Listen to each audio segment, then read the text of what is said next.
Hello, lovelies. I'm Colette Kase, retired dog behavior geek and professional online nuisance. Welcome to Old Dog, the show that asks the hard questions like, how the hell did that dog end up in a mine? And did we just invent a Google Translate for chihuahuas? In this episode of Old Dog, we've got AI talking to animals, an Indian airport turning into a doggy hangout, a Chinese pup who's basically a furry influencer, and a TV vet teaming up with an online comedian to save dog lives. It's dogs, it's drama, and it's lots of happy tales. So let's get started. Could this possibly be the weirdest game show idea ever? A real-life $10 million prize is now on offer for anyone who can develop two-way communication with animals using artificial intelligence. Yes, you heard me. There is now an actual Dr. Doolittle challenge. Talking to the animals, indeed. It's a very real thing. It's run by the Collar Foundation. They're offering a literal mountain of cash to whoever cracks that code of interspecies chat. The goal? Use AI to hold a legit back and forth convo with someone who's not a human. Think Google Translate, but for your dog. Annual prizes of $100,000 are available for research that includes things like deciphering alarm calls, mating signals, or, for some particularly adventurous research team, mimicking a fruit bat orgasm. Lord only knows what that is. Anyway, Jeremy Collar says AI could be the Rosetta Stone for animals. And Peter Gabriel, yes, actual Genesis frontman Peter Gabriel, is involved. And he said his time jamming with bonobos made him believe animals are way smarter than we give them credit for. Look, I am here for this. If AI can help us talk to dogs, I can finally find out what my dog is thinking when he stares at me while he's pooping. Yeah, it will be worth every penny. Chennai Airport in India is officially India's first airport with a stray dog welfare centre. That's right. Among the endless queues, overpriced samosas, and passive-aggressive baggage announcements, you'll find a bunch of adorable stray dogs. At least 15 of them live at the airport full-time, like tiny, fluffy, underpaid TSA agents. But instead of doing the usual thing, which would be to relocate them, Chennai is taking a different approach.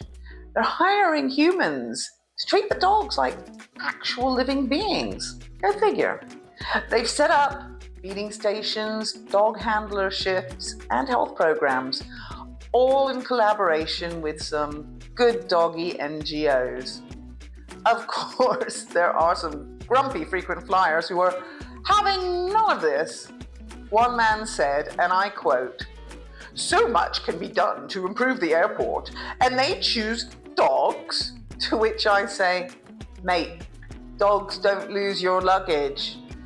Humans do. Also, these dogs didn't invade the airport. People fed them. So what do you expect? You can't give a dog biryani and act surprised when he sticks around for boarding. This is making me kind of hungry now.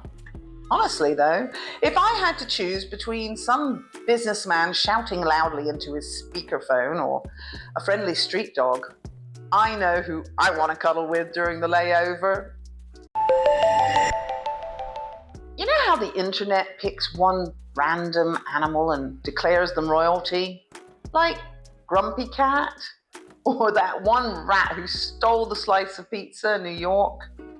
Well, China has crowned their very own Chang Mao, which actually means long hair in English. He's a village mutt from Hebei, and he is now the Chinese dog king because his video has had over 300 million views. Longhair wasn't even his original name. He started life as Little Hu Zi and was considered the ugliest dog in the litter. He was literally the underdog, and he survived parvo, and he stood up to the local dog bully, Big Head. So, of course, he's earned his place as top dog. Now, tourists are flocking to his owner's yard to live stream Longhair in action. People drive hundreds of kilometers, they bring him food, and they film him through the little gaps in the fence, which is kind of creepy if you ask me. I haven't seen this much hype around a royal since the fallout between those two princes. You know the ones from the family that isn't racist? Yeah. Even his owner seems utterly bewildered by the fame. He's got 2 phones charging 3 times a day just to deal with the phone calls. And give it a week, they'll be launching a skincare line for that viral dog glow, or selling soap made from Longhair's bathwater. You know what I'm talking about, Sydney Sweeney. Here's something that's equal parts heartwarming and hilarious. It's also unexpectedly effective. Yeah, a satirist from Texas who went viral for serving tea and a long-haired Colorado veterinarian have joined forces. And no, that's not the beginning of a joke. It's a fundraising campaign that's actually working. You may already know Andrew Joseph Duffer, an American comedian, an online tornado of truth, and creator of the Tea Time series, where he dismantles bigotry, political hypocrisy, and can say, bless your heart, with a tone only familiar to those from the USA South. Of course, you probably also know Dr. Jeff Young, vet from Animal Planet's Dr. Jeff, Rocky Mountain Vet. He's spent 3 decades treating animals that the world would rather ignore, it seems. So, how did these two end up collaborating? Well, that would be me. I wrote profiles of both Andrew and Dr. Jeff for UK magazine Dogs Today, and I discovered that Dr. Jeff was a big fan of Andrew's work. So I introduced them, and now here we are, a powerhouse alliance of scalpels, satire, and shelter building.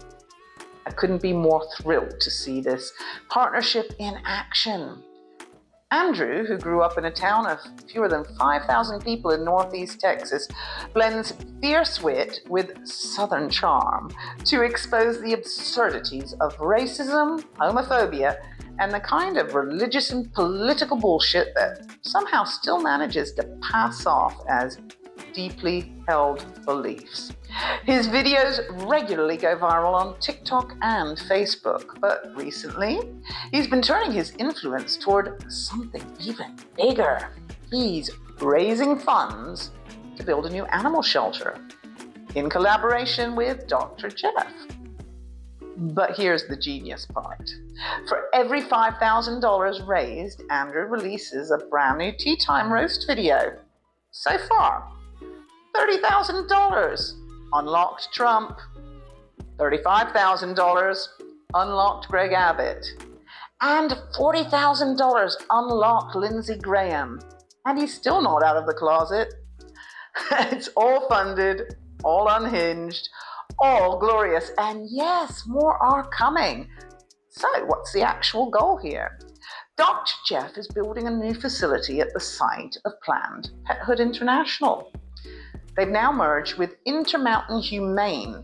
The previous shelter had to close last December. It was too small, too outdated, and overwhelmed. The new one will be bigger, smarter, and built with one purpose: to save lives. No fluff, no wasted budget, just compassion, efficiency, and the same down-to-earth attitude Dr. Jeff is known for. Every dollar donated goes directly to building materials, equipment, and the critical infrastructure these animals need to heal and thrive. And because it's this team, there are no marble fountains, no corporate sponsors, and no vague promises. Just a scalpel, a satirist, and a shared mission to do better. So, if you've ever cried watching Rocky Mountain Vet, Or if watching Andrew roasting politicians who are marinating themselves in pearl-clutching, Bible-scented sanctimony fills your soul with joy, then yes, this is your moment. Donate, share, sip that tea, and save the dogs. That's all for this week, you beautiful dog groupies, you. If you've laughed, cried, or even Googled how to speak to dogs, like, share, and bloody well subscribe. Get us to 1 million subscribers. Until next time, give your dog a treat and pretend everything's fine, just like the rest of us. All dog out.